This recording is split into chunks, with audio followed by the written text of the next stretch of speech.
今回は MP48 のパート4です。迷走するエンジン選び。92年にホンダエンジンを失ったマクラーレンはエンジン探しに非常に苦労することになります。92年から93年にかけてエンジンに関してどういった出来事があったのか紹介したいと思います。92年でワークスホンダエンジンを失ったマクラーレン。ルノー V10 を狙うが政治的理由で失敗。なんとか手に入れたフォード V8 だが片落ち。ワークスエンジンが欲しいマクラーレン。シーズン中も大騒動を引き起こす。ホンダエンジンの代わりとしてルノー V10 を狙ったマクラーレンですけども、リジェチームを丸ごと買収するという作戦を考えたそうなんですが、何やら政治的な理由で不可能だったようです。で、結局どうにか手に入れたのが、フォード HB の片落ちエンジンでした。ですけども、最新のワークスエンジンが欲しいマクラーレンは、93年シーズン中も色々と問題を引き起こします。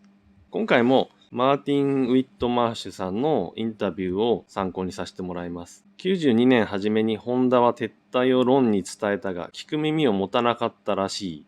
モンツァでホンダから撤退通告されたが私は唖然とし、ロンも同じだった。初めて聞いたと。私はホンダの話が本当だと思う。マーティンさんはモンツァで初めて撤退を聞いたわけですけども、ホンダが言うには92年最初にもう言ってあるよと。で、私はホンダの話が本当だと思う。何しろこのモンツァではっきり認識したわけなので、ここからようやくエンジン探しが始まります。コスワースとの契約にこぎつけたのは12月。シーズン当初はバルブがワイヤースプリングのエンジン。イモラでニューマチックバルブが届いていたが、ワークス待遇を譲らないトム・ベネトンがフォードにごねて、エアバルブを外すことになり悲しかった。フランス GP からマクラーレンも最新型エンジンに。シーズン当初は旧型の通常のバルブスプリングのエンジンでしたが、序盤からセナが勝ったおかげで、ニューマチックバルブがイモラでは届いていたんですね。なんですけど、ベネトンは最新型のエンジンはベネトンだけに供給されるという契約を盾にフォードにごねてマクラーレンに使わせなかったわけですね。なんでエアバルブを外すことになったと。で、結局この問題は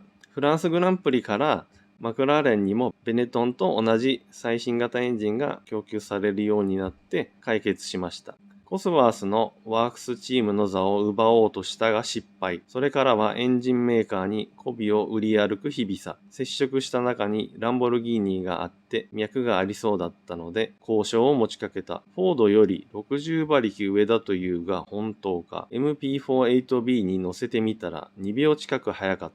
フォード HB は最新エンジンになりましたが、翌年以降もフォードのワークスチームはベネトンで変わらないと。なのでマクラーレンはさらにワークスエンジンを求めてエンジンメーカーに接触し続けます。その中でランボルギーニからいい反応があったと。で、ランボルギーニ曰くフォードより60馬力上だと。そんなにすごいんならじゃあテストカーを作って乗せてみようと。作って乗せてみたら2秒近く速かったと。すごいタイムアップですね。ホンダ V12 でエンジンの大きさに苦労したのに、そこに抵抗はなかったのかなとちょっと疑問ではあります。そのまま作業を進めて2秒早ければエンジン供給契約を結ぶという文言を盛り込んだ。今でもバカだなと思うのは、そこまでやりながらプジョーとも交渉していて、エンジン供給契約まで結んでいた。我々としては2秒早い現実が起きてはならない。次のテストでは見えないように燃料を50キロほど足すよう指示をした。ランボルギーニのエンジンを試しながら、すでに翌年のエンジン供給はプジョーと契約してしまったと。マクラーレンが非常に焦ってるというのがこれ出てますね。で、2秒早いという現実が起きると、